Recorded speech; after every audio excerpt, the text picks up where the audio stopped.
কিছু করে নাই? হ্যাঁ, একজন নারী সাহাবীর কথা বলে মোনাজাত হবে, দোয়া ছাড়া কেউ যাব না। রুফাইদা আল আসলামিয়া রাদিয়াল্লাহু তাআলা আনহা, ওনার বাবার নাম সাআদ আল আসলামি। বিশ্বনবী কি খেয়াল করলেন দেখেন, সাআদ ছিল মদিনার বড় ডাক্তার। এই নারী সাহাবী রুফাইদা বাবার কাছ থেকে চিকিৎসা বিদ্যা শিখেছেন। যখন শিখছে, বিশ্বনবী দেখলেন আমার তো প্রতি সপ্তাহে সপ্তাহে যুদ্ধে আহত সাহাবীদের সেবা দিবে কে? বিশ্বনবী রুফাইদাকে বললেন, রুফাইদা তুমি মসজিদে নববীর পাশে একটা মেডিকেল ক্যাম্প করো। এই যে সাকিনা আদ্দিন মেডিকেলের আমার ছাত্রী বন্ধুরা, শুনে রাখো, তোমাদের আইকন হচ্ছে রুফাইদা আল আসলামিয়া। বিশ্বনবীর ডিরেকশন অনুযায়ী তিনি মসজিদে নববীর পাশে একটা মেডিকেল ক্যাম্প করলেন এবং আহত সাহাবাদের চিকিৎসা উনি ওনার টিম নিয়ে দিতেন। বিশ্বনবীর পরামর্শে উনি আনসারি এবং মুহাজির মহিলা সাহাবীদেরকে নিয়ে একটা স্পেশাল মেডিকেল টিম গঠন করলেন।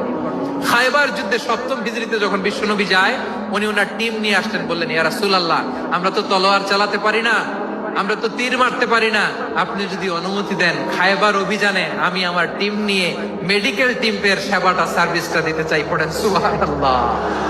বিশ্বনবী অনুমতি দিলেন। যোদ্ধা সাহাবীদের সাথে রুফাইদা আল আসলামিয়া উনিও মেডিকেল টিম নিয়ে অগ্রসর হলেন। খায়বারের প্রতিটা আহত ইনজুর্ড সাহাবী, যারা ইনজুরি শিকার হয়েছেন, সবাই রুফাইদা আল আসলামিয়ার এই মেডিকেল ক্যাম্প থেকে চিকিৎসা সহায়তা পেয়েছেন। সুবহানাল্লাহ পড়েন। দেখেন কিভাবে বিশ্বনবী ট্যালেন্ট বাছাই করতেন, আপনি অবাক হবেন। বাহরাইনের মেডিকেল ইউনিভার্সিটিতে রুফাইদা আল আসলামিয়া মেডিকেল প্রাইজ অ্যাওয়ার্ড প্রতি বছর দেয়া হয়।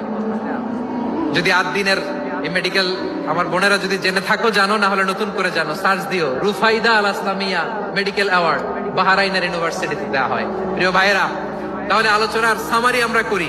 বিশ্বনবী যার যেখানে ট্যালেন্ট তাকে ওইখানে কাজে লাগাতেন। আওয়াজ করে বলেন ঠিক কিনা? পর্দার আড়ালে আমার মায়েরা বলবে, এতগুলো পুরুষ সাহাবীর কথা বললো, নারী সাহাবীরা কি কিছু করে নাই? পর্দার আড়ালে আমার মায়েরা বলবে, এতগুলো পুরুষ সাহাবীর কথা বললো, নারী সাহাবীরা কি কিছু করে নাই? হ্যাঁ, একজন নারী সাহাবীর কথা বলে মোনাজাত হবে, দোয়া ছাড়া কেউ যাব না। রুফাইদা আল আসলামিয়া রাদিয়াল্লাহু তাআলা আনহা, ওনার বাবার নাম সাআদ আল আসলামি। বিশ্বনবী কি খেয়াল করলেন দেখেন, সাআদ ছিল মদিনার বড় ডাক্তার। এই নারী সাহাবী রুফাইদা বাবার কাছ থেকে চিকিৎসা বিদ্যা শিখেছেন।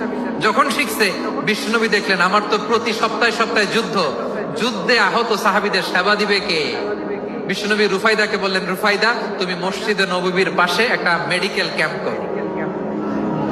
এই যে সাকিনা আদ্দিন মেডিকেলের আমার ছাত্রী বন্ধুরা, শুনে রাখো, তোমাদের আইকন হচ্ছে রুফাইদা আল আসলামিয়া।